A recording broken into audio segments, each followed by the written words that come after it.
Hello there. Today we're going to take a close-up look at the ribbon wrapped tree stencil, brand new from Trinity Stamps. This is the stencil and what it looks like when it arrives to you.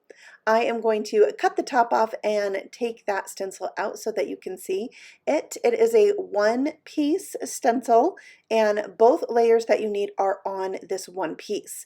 There are etched lines in the stencil so that you can easily line up the first inking with the second inking.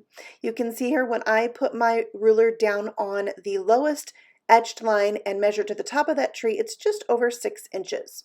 Now when you're ready to stencil, make sure you have the embossed labeling on the stencil face up. That makes it easy for you to remember which side you started on when you're switching to the next tree.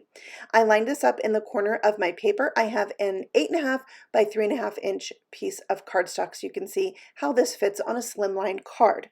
I'm using 2 shades of green to do this tree because in the end this tree is going to look like a ribbon being twirled around a tree or into a tree shape. I am adding a little bit extra ink on the edges so that it's darker on the edges and lighter in the middle for more of a 3D effect. So there's what it looks like after stenciling one time. Now remember, we want that etched labeling on the stencil to be face up.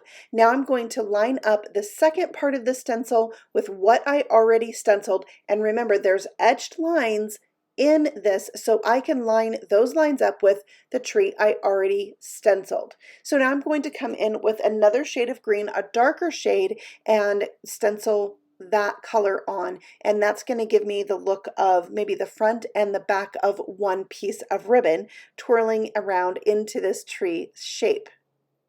And it looks like that. And again, I went heavier on the edges with the ink than I did in the middle. So now let's take a look at that turned into a card. I trimmed it down a little bit so it's 8 1/4 by 3 1/4, added some patterned paper, sentiments, a bow, and some gems. I love how it turned out.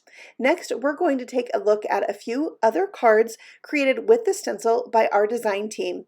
This was created by Vaughn Marie. You can see the tree there as an accent to this Santa card.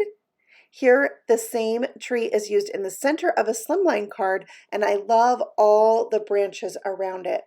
Here we have some fun techniques with embossing using the same tree stencil by Cassie.